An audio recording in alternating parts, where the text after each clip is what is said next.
வணக்கத்துடன் pepper and salt news என்கின்ற இந்த வலையொலியில் உங்களை சந்திப்பதில் நான் மகிழ்ச்சி அடைகின்றேன்.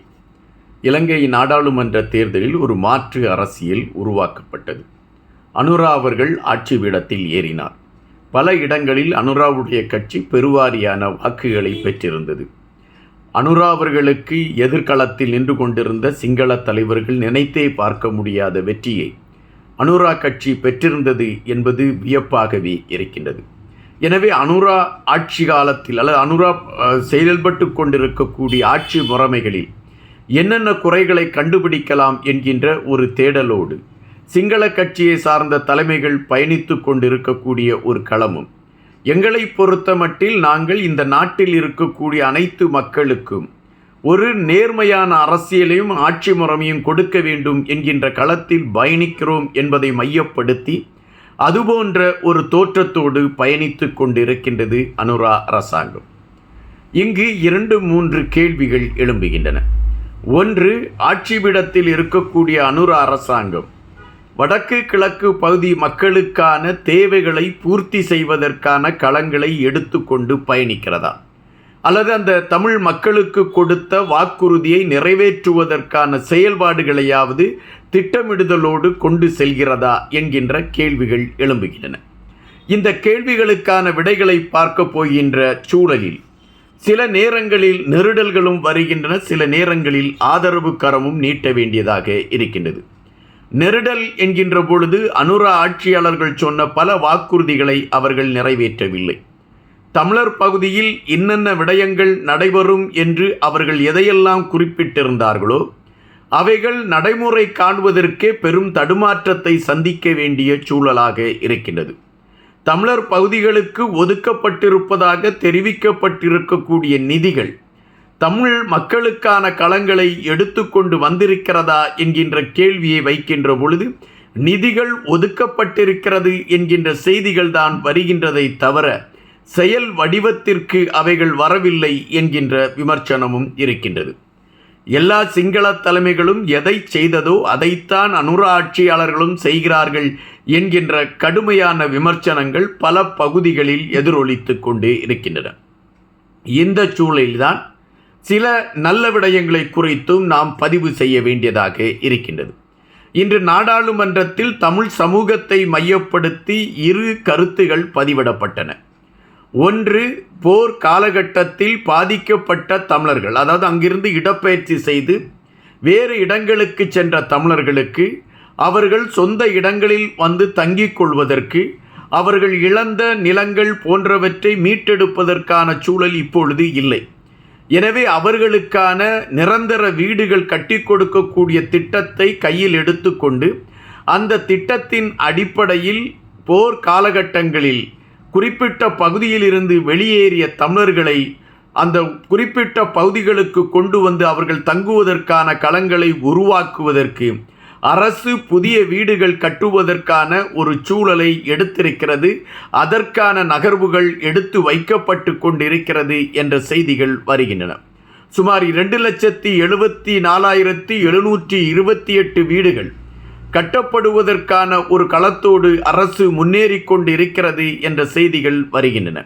முன்பு இந்த வீடு கட்டுவதற்காக ஒதுக்கப்பட்டிருக்கக்கூடிய நிதிகளை விட இப்பொழுது அதிகப்படியான நிதி தேவைப்படுகின்றது. காரணம், ஒவ்வொரு வீடும் 540 சதுர அடியை கொண்டதாக அந்த வீடுகள் அமைய இருக்கக்கூடிய காரணத்தினால் முன்பு கொடுக்கப்பட்ட அந்த மதிப்பீடு இப்பொழுது அதிகமாகி இருக்கிறது என்கின்ற காரணத்தினால் அதற்கான நடவடிக்கைகள் எடுக்கப்பட்டு கொண்டு இருக்கிறது என்கின்ற விடயங்களை இன்று நாடாளுமன்றத்தில் எடுத்து வைத்திருக்கிறார்கள்.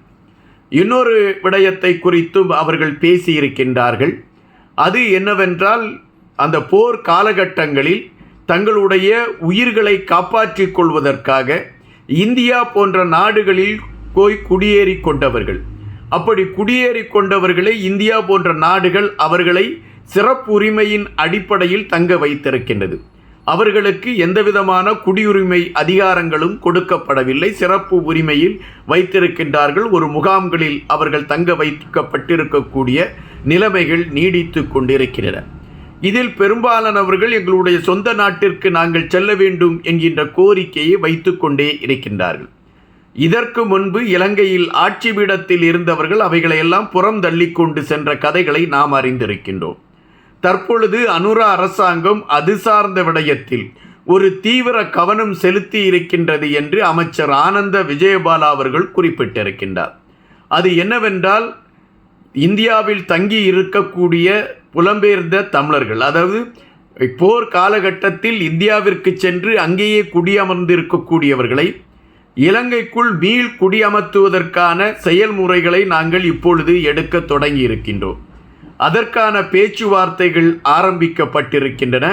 அதற்காக சட்ட வரைவுகளில் மாற்றங்களை கொண்டு வருவதற்கான களங்கள் உருவாக்கப்பட்டிருக்கிறது. அதாவது குடி வரவு, அதுபோல் அவர்கள் குடி அமர்த்துவதற்கான களங்களை உருவாக்குவதற்கான சட்டதிட்டங்களை முறைப்படுத்தி மாற்றி அமைப்பதற்கான களங்கள் எடுக்கப்பட்டிருக்கின்றது. கூடிய விரைவில் அந்த சட்டதிட்டங்கள் மாற்றி அமைக்கப்பட்டு இந்தியா போன்ற பகுதிகளில் இருக்கக்கூடிய தமிழ் இளைஞர்கள் இலங்கைக்குள் கொண்டு வருவதற்கான களங்கள் எடுக்கப்படும் என்ற உறுதியை அவர் அளித்திருக்கின்றார். இவைகள் ஒரு ஆறுதலான பக்கங்களாகத்தான் நம்மால் பார்க்க முடிகின்றது. ஆனால் இலங்கையில் குறிப்பிட்ட தமிழ் வடக்கு கிழக்கு பகுதியில் பாதிக்கப்பட்டு கொண்டிருக்கக்கூடிய தமிழர்களுடைய பல விடயங்கள் இருக்கிறது என்கின்ற பதிவுகள் வருகின்றன. இன்று நாடாளுமன்றத்தில் ஐயா ஸ்ரீதரன் அவர்கள் எடுத்து வைத்த ஒரு தொழிற்சாலை சார்ந்த விடயம் கூட ஏறக்குறைய அரசின் மெத்தனத்தில் செயல்பட்டு கொண்டிருக்கக்கூடிய ஒரு விடயமாக இருக்கின்றது. தமிழ் இளைஞர்கள் தங்களுடைய வாழ்வாதாரத்தை உயர்த்தி கொள்வதற்காக, தங்களுடைய பொருளாதாரத்தை ஈட்டுவதற்காக அவர்கள் வேலை செய்ய வேண்டிய ஒரு கட்டாயம் இருக்கின்றது. அப்படி வேலை செய்வதற்காக தமிழர்களுக்குடைய அந்த போர் காலகட்டம் முடிந்த பின்பு தமிழர்களுடைய வாழ்வியலை மாற்றி அமைக்க வேண்டும் என்கின்ற கணக்கீட்டில் அமெரிக்கா போன்ற பல நாடுகள் அது தொழில் சார்ந்த விடயங்களில் முனைப்பு காட்டியது.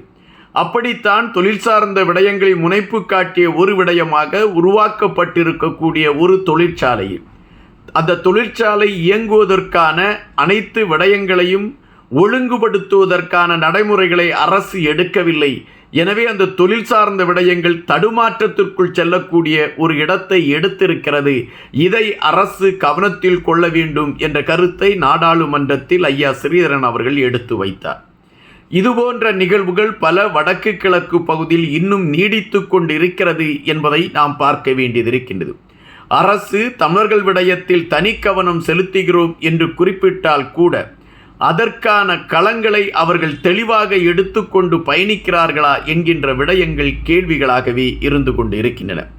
அனுரா ஆட்சியாளர்களை பொறுத்த மட்டில் அவர்கள் தங்களை ஒரு மாற்று களத்தை முன்னிலைப்படுத்தி பயணிக்கக்கூடிய அரசியல்வாதிகளாக காட்டிக்கொண்டு இருந்தால் கூட தமிழர் விடயத்தில் அவர்கள் சிங்கள தலைவர்களாகவே தென்படுகிறார்கள் என்பதுதான் வருத்தமான பதிவாக இருக்கின்றது. தமிழர்களுக்கான விடியல் எந்த கோணத்தில் அமையும் என்கின்ற தேடல் இன்னும் பல காலங்கள் பேசிக்கொண்டுதான் இருக்க வேண்டுமோ என்கின்ற கேள்விகள் எழும்பிக் கொண்டு இருக்கிறது என்பதுதான் நிஜம். நன்றியுடன் இன்பா.